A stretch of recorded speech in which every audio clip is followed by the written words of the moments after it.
ಬನ್ನಿ ಇವತ್ತು ಗರಿಗರಿಯಾದ ಹಾಗಲಕಾಯಿ ಫ್ರೈ ಮಾಡೋಣ. ಮೊದಲಿಗೆ ಹಾಗಲಕಾಯಿ ಸಣ್ಣ ಕಟ್ಕೊಂಡು ಉಪ್ಪು ಹಾಕಿ 1 ಅವರ್ ನೆನೆಯಕ್ಕೆ ಬಿಡಬೇಕು.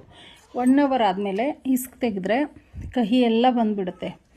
ನೀಟಾಗಿ ಸ್ವಲ್ಪ ಗಟ್ಟಿಯಾಗಿ ಇಸ್ಕ್ ತೆಗಿಬೇಕು, ಎಲ್ಲ ಕಹಿ ಬಿಟ್ಕೊಳ್ಳುತ್ತೆ. ಆಮೇಲೆ ಅದಕ್ಕೆ ರುಚಿಗೆ ತಕ್ಕಷ್ಟು ಉಪ್ಪು, ಖಾರದ ಪುಡಿ, ಸ್ವಲ್ಪ ಅರಿಶಿನ, ಕಡಲೆ ಹಿಟ್ಟು, ಅಕ್ಕಿ ಹಿಟ್ಟು, ಕಾರ್ನ್ಫ್ಲೋರು. ಕಡಲೆ ಹಿಟ್ಟು, ಅಕ್ಕಿ ಹಿಟ್ಟು, ಕಾರ್ನ್ಫ್ಲೋರು ಸೇಮ್ ಕ್ವಾಂಟಿಟಿಯಲ್ಲಿ ಹಾಕ್ಬಿಟ್ಟು ಕೈಯಿಂದ ನೀಟಾಗಿ ಕಲಿಸ್ಕೋಬೇಕು. ಅದನ್ನು ಕಲಸಿದ ಮೇಲೆ ಕೆಳಗಡೆ ಡ್ರೈ ಹಿಟ್ಟು ಉಳಿಯುತ್ತೆ.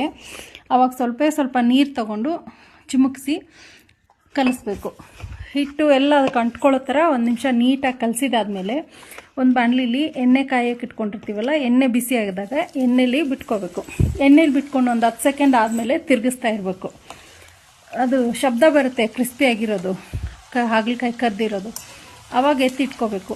ನೋಡಿ ಹಾಗಲಕಾಯಿ ಫ್ರೈ ಎಷ್ಟು ಚೆನ್ನಾಗಿ ಬಂದಿರುತ್ತೆ ಅಂದರೆ ಕಹಿನೇ ಇರಲ್ಲ, ತುಂಬ ಚೆನ್ನಾಗಿ ಬಂದಿರುತ್ತೆ. ಒಂದು ಸಲ ಮಾಡ್ಕೊಂಡು ತಿಂದು ನೋಡಿ, ಸೂಪರಾಗಿರುತ್ತೆ.